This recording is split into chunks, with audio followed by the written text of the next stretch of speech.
Bismillah. Innal hamdalillah nahmaduhu wa nasta'inuhu wa nastaghfiruh wa min shururi anfusina wa min sayyiati a'malina may yahdihillahu fala mudhillalah wa may yudlil fala hadiyalah wa asyhadu an la ilaha illallah wahdahu la syarikalah wa asyhadu anna Muhammadan abduhu wa rasuluh amma ba'da.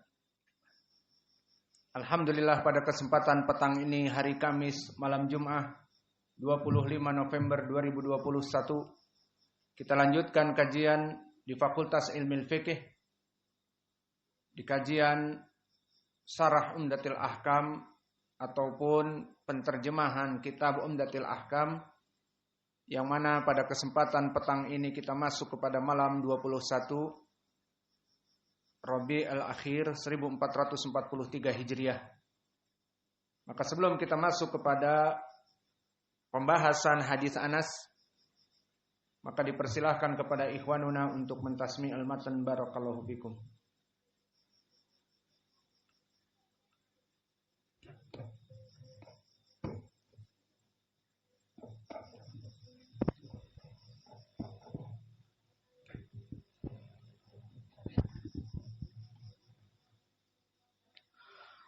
Qala al-Maqdisi rahimahullah, bab istiqbal al-qiblah. An Ibnu Umar radhiyallahu anhu qala anna Rasulullah sallallahu alaihi wasallam kana yusabbihu ala dhahri rahilatihi haitsu kana wajhuhu yumi'u ra'sahu wa kana Ibnu Umar yaf'aluhu. Wa fi riwayah wa kana yutiru ala ba'irihi. Wa li Muslim ghayra annahu la yusalli al-maktubah, wa lil Bukhari illa al-fara'id. An Ibnu Umar radhiyallahu anhuma qala bainama an-nas bi Quba fi salati as-subh idh ja'ahum atin faqala inna nabiy sallallahu alaihi wasallam qad unzila alaihi al-laylata Qur'anun wa qad umira an yastaqbila al-qiblah fastaqbiluha wa kanat wujuhum ala Syam fastadaru al-Ka'bah. An Anas bin Sirin qala istaqbalna Anasan hina qadima min asy-Syam falaqinahu bi'aini at-tamr fara'aituhu yusalli ala himarin faqultu tusalli li ra'aituka tusalli ala li ghairi al-Ka'bah faqala laula anni ra'aitu Rasulullah sallallahu alaihi wasallam fa'altuhu ma fa'altuhu. بسم الله. قال المؤلف رحمه الله تعالى عن ابن عمر رضي الله عنه أن عمر بن الخطاب رضي الله عنه سأل النبي صلى الله عليه وسلم أيرقض أحدنا وهو جنب؟ قال إذا أحدكم فليرقد. بسم الله. قال المقدسي رحمه الله fi kitabihi Umdatil Ahkam an Anas ibn Malik anna jiddatahu Mulaikah da'at Rasulullah sallallahu alaihi wa ala alihi wasallam li ta'amin sana'tuhu lahu ismin karihahadi. Bau apa ini? Bau busuk? Memuntah? Fa'akala minhu summa qala kumu fal usalliya lakum. Qala Anas faqumtu ila hasirin lana qad iswadda min tuli ma lubisa fanadahtuhu bima'in faqama alaihi Rasulullah sallallahu alaihi wa ala alihi wasallam wa safaftu ana wal yatimu wara'ahu wal ajuzu min wara'ina fasallalana rak'atain summan sarafa. Wali Muslim anna Rasulullah sallallahu alaihi wa ala alihi wasallam shalla bihi wa bi ummihi aw khalatihi qala fa aqamani an yaminihi wa aqamal mar'ah khalfana. Pembahasan hadis yang kita baca ini masih dalam permasalahan pengaturan shaf. Namun di pelajaran yang lalu kita membahas tentang pengaturan shaf untuk sholat berjamaah yang wajib, seperti sholat 5 waktu di masjid. Maka telah terdahulu kami sebutkan yang rajih hukumnya apa? Pengaturan shaf wajib. Mana wajah pendalilan? Pertama, hadis Anas muttafaqun alaih, apa lafadznya? Sawu sufufakum. Sawu sufufakum. Sawu di sini adalah fi'lun amr. Di ilmu usul memberikan makna wajib. Dan pendalilan yang kedua hadis siapa? Nu'man ibnu Bashir, lafadznya bagaimana? Di saat Nabi melihat ada dada yang melebihi dari garis yang lurus, maka dikatakan ibadallah la tusawwunna sufufakum aw la yukhalifanallah baina wujuhikum. Maka wahai ibadallah, luruskan shaf kalian. Di saat ada yang melihat dadanya menonjol karena dia berada di depan shaf, terlihat dia itu melebihi dari saudaranya yang lain, maka diperintah untuk meluruskan dari shafnya. Dan bahkan diancam kalau tidak Allah akan menjadikan ikhtilaf di antara wajah-wajah kalian. Dan begitupun di riwayat Muslim dari Abi Mas'ud yang tidak ada di matan disebutkan sawu sufufakum wa illa fala tahtalifu fatahtalifa qulubakum. Maka janganlah kalian itu berselisih, karena dengan perselisihan di antara shaf kalian akan menyebabkan perselisihan di hati-hati kalian.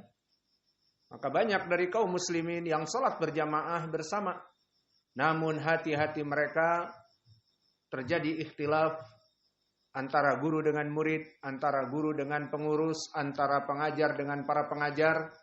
Dan ini kejadian yang banyak sekali di ma'had-ma'had, di pondok-pondok pesantren. Kenapa? Karena asyaiton at-tahris bainahum. Karena iblis dan syaiton menginginkan perpecahan, terutama di tempat-tempat yang diberkahi seperti pondok pesantren, ma'had, dan sebagainya.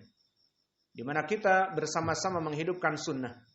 Dan kita bersama-sama melaksanakan salat berjamaah.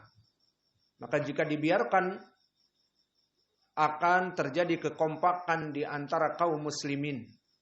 Dan kekompakan kaum muslimin akan menyebabkan mereka semangat beribadah dan menjalin ukhuwah yang terbina, kukuh, bagaikan gunung-gunung di belahan bumi pertiwi. Maka ini yang tidak diinginkan oleh asyaiton. Sehingga syaiton, iblis merubah plan A, plan pertama, rencana pertama, mengajak kaum muslimin untuk berbuat kesyirikan, itu sudah putus asa. Namun tetap mereka berusaha dan ini sukses, at-tahris bainahum. Biarlah mereka tidak bisa diajak kepada kesyirikan, namun sesama sunnah, sesama ahli sunnah, sesama salafiyin yang sudah memang paling sedikit di antara mereka. Karena di dalam hadis akan terpecah kaum muslimin menjadi 73 golongan, 72 di api neraka, satu yang selamat. Maka dari satu yang sedikit, firqah an-najiyah ahli sunnah ini dimasuki asyaiton sehingga terpecah belah. Menjadi berkelompok-kelompok. Maka disebutkan di dalam hadis ini yang menjadi pendalilan wajib,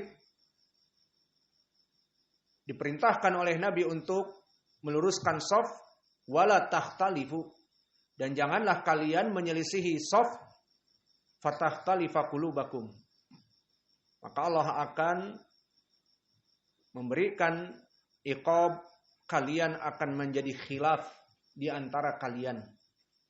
Maka di sini dalil kewajiban mengatur shaf, dan ini yang rajih meskipun jumhur ulama mengatakan tidak wajib. Dan di hadis yang kita baca malam ini, hadis Anas ibnu Malik. Maka sebelum kita masuk kepada hadis Anas, siapa Anas ibnu Malik?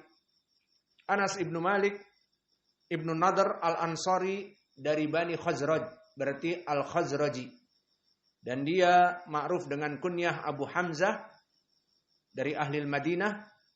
Kemudian dia pindah ke Basrah dan tinggal di sana sampai akhir hayatnya. Maka dari keutamaan Anas ibnu Malik banyak sekali. Maka kita singkat, pertama dia adalah pembantu Nabi. Maka pembantu pada dasarnya bukan keutamaan seperti para TKW, TKA, dan pembantu rumah tangga. Pada dasarnya tidak baik. Karena dia akan berikhtilat di rumah dan akan bercampur dengan suami yang dia bekerja padanya. Yang jelas pada dasarnya merupakan di status sosial juga kehinaan. Namun di saat membantu Nabi justru kemuliaan.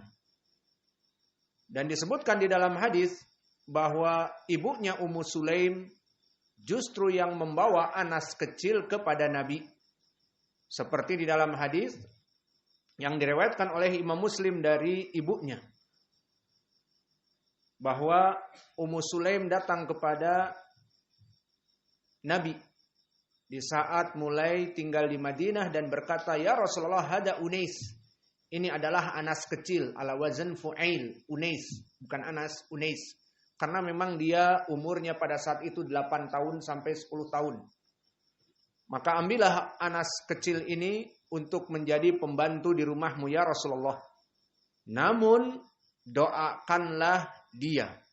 Maka diberikan doa oleh Nabi agar diberikan rizki yang melimpah dan agar diberikan anak yang banyak. Maka disebutkan oleh Anas itu sendiri di riwayat Muslim bahwa dia berumur mi'ah ila sanah. Maka dia usianya adalah 100 kurang 1. Dan pada usia seperti itu disebutkan wa inna waladi mablag mi'ah. Dan adapun anak dan cucuku mencapai kepada 100. Di riwayat 120. Sekarang usianya 90. Anaknya 120. Bagaimana bisa? Setiap tahun beranak? Atau setiap tahun istrinya beranak? Maka inilah keutamaan dari sahabat pada zaman itu. Tentunya dia ta'addud, berpoligami. Kalau tidak poligami dari satu perempuan mengeluarkan 100, bagaimana? Maka di sini poligami pun tidak cukup 4. Jika seandainya satu istri saja keluar 20, maka akan 80. Masih tekor. Dari mana? Dari budak-budak belian. Di zaman dulu, di zaman Nabi, jika terjadi peperangan dengan kufar dan mereka kalah, maka anak-anak mereka dinikahi oleh kaum muslimin dari putri-putrinya ataupun dijadikan budak-budak belian, maka dihitung mereka bukan dari istri. Karena pada zaman Nabi ada budak-budak belian dan dia dijual. Sehingga perempuan-perempuan dari budak belian bisa jadi tambahan dari istri-istri yang ada. Sehingga bisa jadi lebih dari 4. Maka inilah dari doa Nabi, didoakan agar Anas ibnu Malik diberikan umur yang panjang dan harta yang melimpah dan juga mempunyai anak yang banyak. Maka oleh sebab itu berkata Anas, "Inna amwali la katsir wa sinni mi'ah ila sanah." Maka tidaklah kecuali hartaku sangat banyak di Basrah, di Irak sekarang.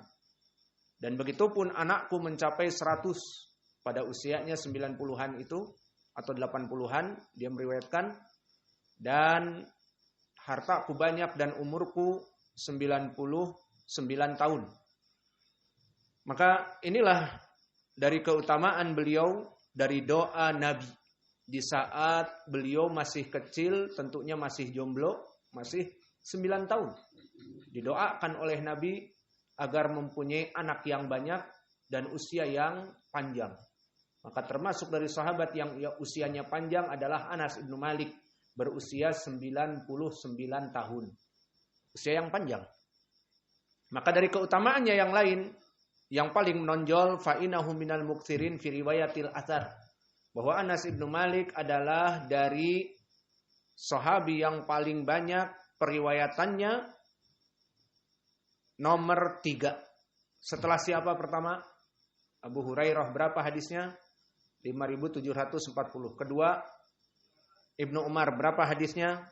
Sekitar 2.500-an. Dan yang ketiga, Anas ibnu Malik, 2.286 hadis. Maka Anas ibnu Malik masuk kepada ranking yang ketiga dari para sahabat yang meriwayatkan hadis Nabi. Yang keempat siapa? Aisyah, istri Nabi. Dan dari sanad Anas ibnu Malik yang paling banyak diriwayatkan oleh Imam Al-Bukhari dan Muslim dari jalan Malik an Ibni Uyainah an Ma'mar ibni Rashid an Zuhri an Anas. Afwan, Malik wa Ibnu Uyainah, bukan an wa. Periwayatan Imam Malik dan Ibnu Uyainah dan Ma'mar ibnu Rashid, ketiganya meriwayatkan dari Imam Az-Zuhri dari Anas. Maka sanadnya yang paling kuat dari Anas adalah sanad Az-Zuhri an Anas. Maka dari Zuhri murid-muridnya baik Imam Malik, baik Sufyan ibnu Uyainah, baik Ma'mar ibnu Rashid al-Azdi. Sehingga Imam Al-Bukhari banyak meriwayatkan di sahih dari jalan ini. Ini jalan yang pertama. Jalan yang kedua dari tabi'i yang lain. Kalau tadi tabi'inya siapa? Az-Zuhri. Tabi'i yang kedua siapa? Qatadah. Karena Qatadah min asbatinas dari Anas. Maka dari Qatadah, jalan yang paling kuat yang banyak diriwayatkan oleh Imam Al-Bukhari dan Muslim dari Syu'bah dan Hisham Ad-Dustuai. Maka keduanya meriwayatkan dari Sa'id ibnu Abi Arubah an Qatadah an Anas. Maka Sa'id ibnu Abi Arubah ma'ruf min asbatinas dari Qatadah dan Qatadah min asbatinas dari Anas. Maka ini sanad yang paling kuat dari Anas. Jalan yang kedua. Jalan yang ketiga tabi'i yang lain siapa? Asbatunas dari Anas juga Sabit Al-Bunani. Sabit ibnu Aslam Al-Bunani. Maka Imam Al-Bukhari banyak juga meriwayatkan dari Hammad ibnu Zaid dan Imam Muslim meriwayatkan Hammad ibnu Salamah. Dari kedua Hammad ini meriwayatkan dari Sabit dari Anas ibnu Malik. Maka Anas ibnu Malik kebanyakan diambil oleh tabi'i Az-Zuhri, Qatadah, Sabit Al-Bunani. Ketiga ini tabi'i yang paling kuat periwayatannya dari Anas. Maka Imam Al-Bukhari meriwayatkan dari Anas ibnu Malik kebanyakan yang paling kuat dari tiga tabi'i ini. Dan dari keutamaan beliau juga barakallahu fikum, beliau ma'ruf menjaga amanah dari kehidupan Nabi. Seperti biasa antum mengetahui bahwa para TKW ataupun tenaga kerja asing yang mana dia tinggal di rumah tuannya, jika tuannya ribut dengan istrinya, siapa yang paling tahu? Pembantu, iya apa tidak? Bahwa pembantu ini menceritakan istri dari tuan saya bla bla bla, dan si tuan saya itu tidak pernah pulang ke rumah dan sebagainya. Mereka tahu gosip yang ada di rumah. Karena pembantu-pembantu ini 24 jam memang kantornya di rumah tuannya. Sehingga mereka mengetahui keadaan apa yang terjadi di rumah tuannya. Maka Anas ibnu Malik barakallahu fikum, dia tinggal bersama Nabi. Tahu apa yang terjadi kehidupan Nabi dengan istri-istrinya. Maka oleh sebab itu dia diperintah oleh ibunya dan tentunya dari adabnya yang mulia untuk menyimpan rahasia. Terutama Nabi memerintahnya seperti di dalam hadis. Dari keutamaan Anas ibnu Malik, dia itu penyimpan rahasia Nabi. Seperti datang di dalam hadis yang muttafaqun alaih Berkata Anas ibnu Malik, asarra ilayya Nabi sallallahu alaihi wasallam sirran fama akhbartu bihi ahadan. Bahwa Nabi merahasiakan kepadaku sesuatu, maka aku simpan rahasia tersebut, tidak pernah aku sampaikan kepada siapapun. Bal qad sa'alatni Ummu Sulaim fama akhbartuha bihi. Bahkan telah meminta kepadaku ibuku Ummu Sulaim. Apa yang dirahasiakan oleh Nabi maka amanah, aku tidak akan pernah menceritakan kepada siapapun meskipun ibuku. Maka lihat bagaimana amanahnya Anas ibnu Malik, pembantu Nabi yang mengetahui apa yang terjadi. Maka para pembantu tahu keadaan kehidupan rumah tangga suami istri yang menjadi tuannya. Kadang-kadang suatu hari banyak piring-piring terbang, banyak UFO di rumahnya. Maka di sini akan disebarkan ke kampungnya bahwa tuanku dan istrinya banyak menggunakan piring-piring, mungkin menari piring. Maka disampaikan dan disampaikan. Maka dari keutamaan Anas ibnu Malik, dia menjaga rahasia meskipun ibunya yang meminta, maka dirahasiakan. Maka inilah dari Anas ibnu Malik perawi hadis ini. Dan kita kembali kepada hadis An Anas ibnu Malik, dari Anas ibnu Malik, ana jiddatahu Mulaikah, bahwa neneknya Anas bernama Mulaikah, da'at Rasulullah sallallahu alaihi wasallam li ta'amin sana'at hulahu.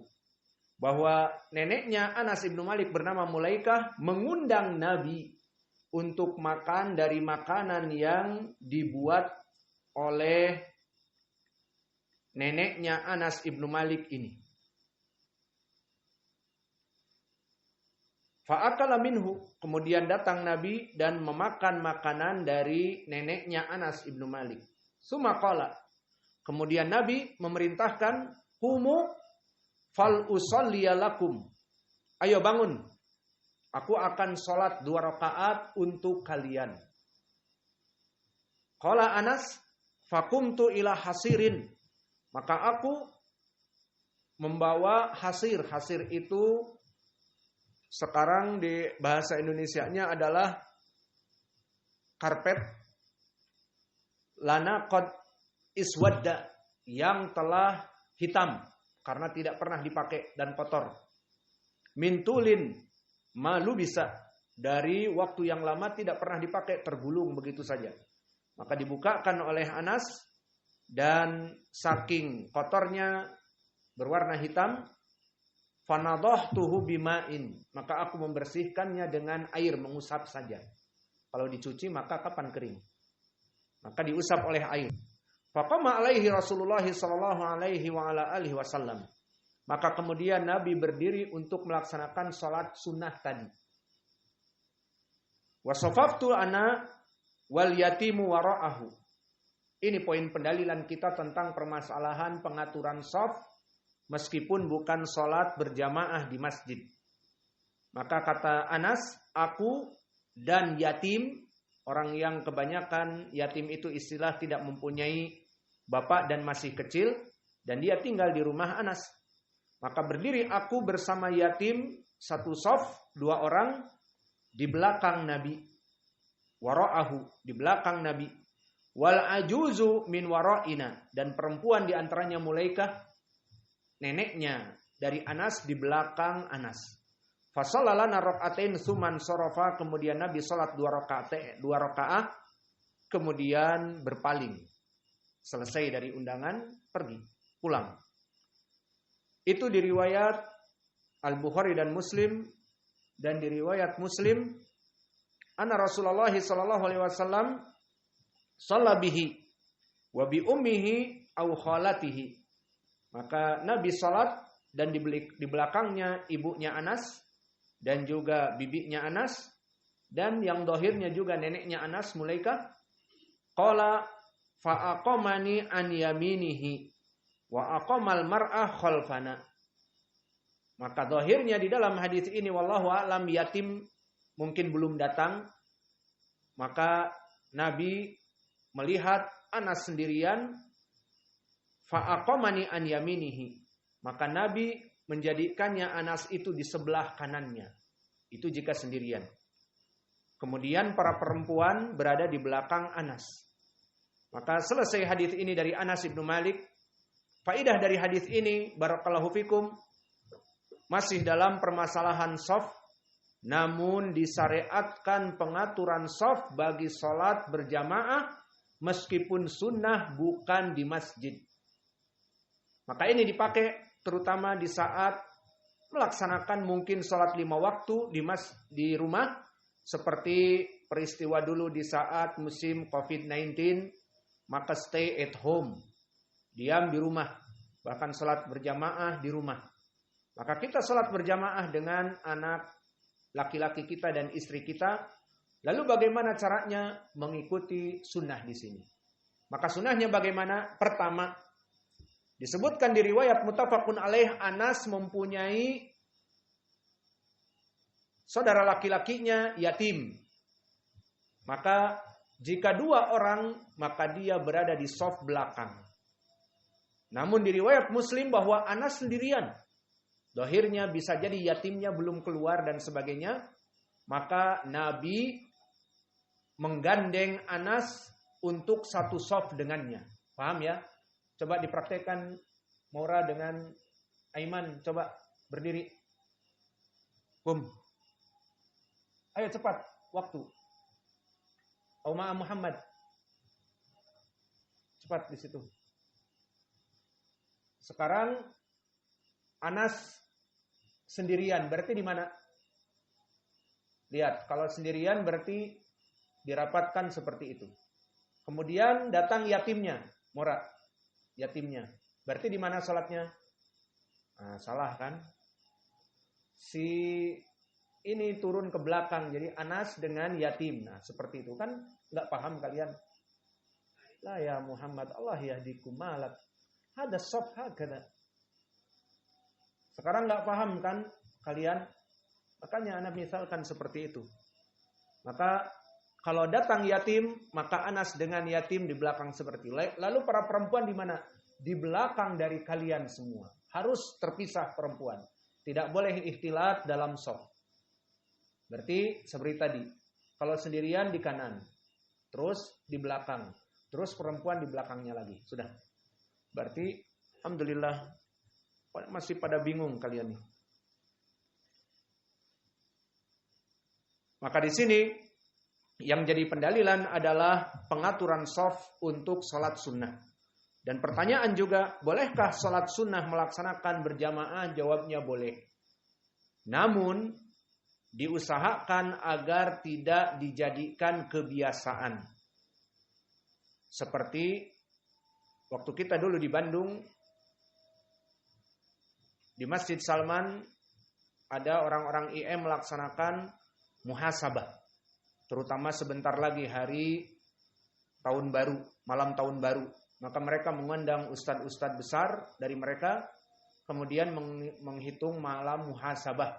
Salat intinya salat berjamaah dari salat malam.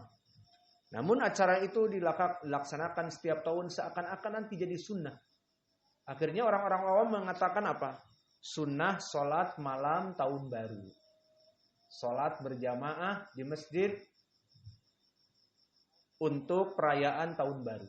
Dan itu yang dilakukan oleh orang-orang, ya tidak ikhwanil muslimin saja semuanya, orang awam juga, yang jelas melaksanakan ceramah sedikit, kemudian sholat malam, dan di acara itu kita nangis semuanya.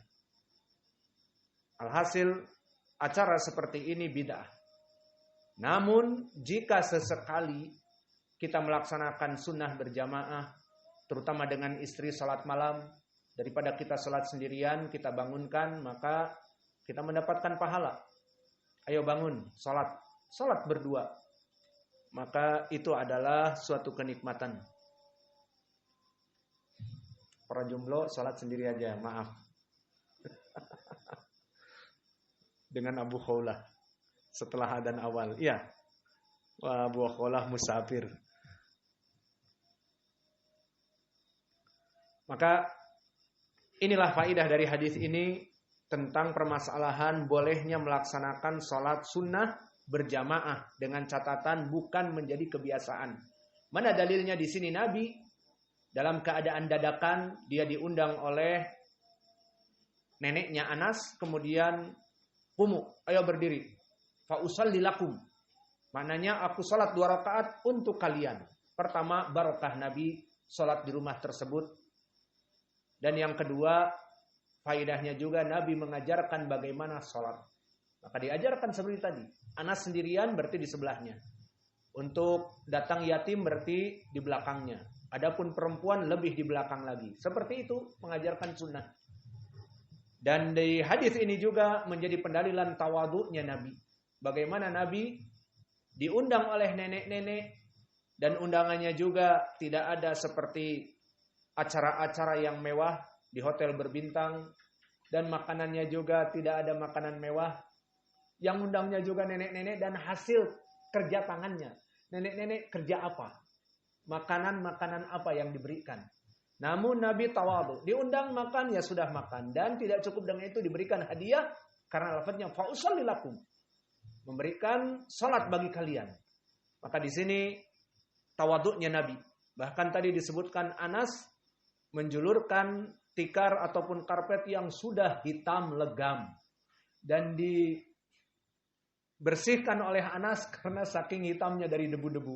Nabi sujud di tempat Nabi utusan Allah, lebih baik daripada raja Romawi pada zamannya, lebih baik daripada raja Persia. Sujud salat 2 rakaat di karpet yang mungkin bau. Karena disebutkan di hadis hitam legam karena tidak pernah dipakai dan lama tergulung. Dan Anas pun membasuhnya karena kotornya. Nabi salat sujud pada karpet tersebut. Subhanallah, nikmat bagi kita. Maka kalau ada ustad-ustad yang kabir, yang kiber sombong, ikutin siapa? Ikutin gurunya Nabi Muhammad? Tidak seperti itu. Nabi Muhammad seorang Rasul tidak sombong, tetapi tawadhu.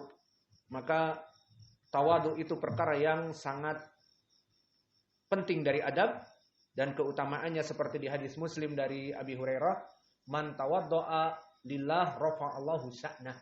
Barang siapa yang bertawadhu untuk Allah, merendahkan diri untuk Allah, maka Allah akan mengangkat derajatnya. Sebab diangkat derajat.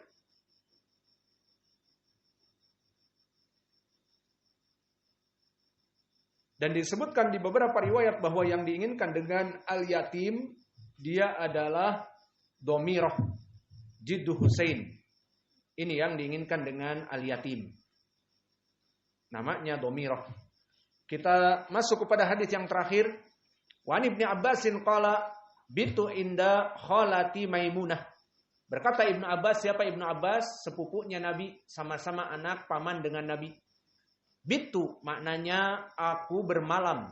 Bata yabitu, bitu fi'lun madhi dari bata yabitu bitu. Aku tidur malam inda khalati Maimunah. Siapa Maimunah? Istrinya Nabi.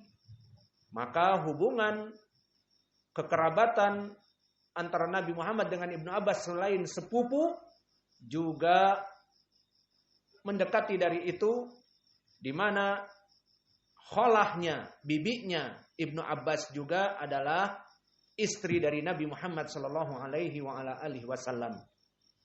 Maka di saat Ibnu Abbas tidur di rumah istri Nabi Maimunah, faqama Nabi sallallahu alaihi wasallam yusalli minal lail.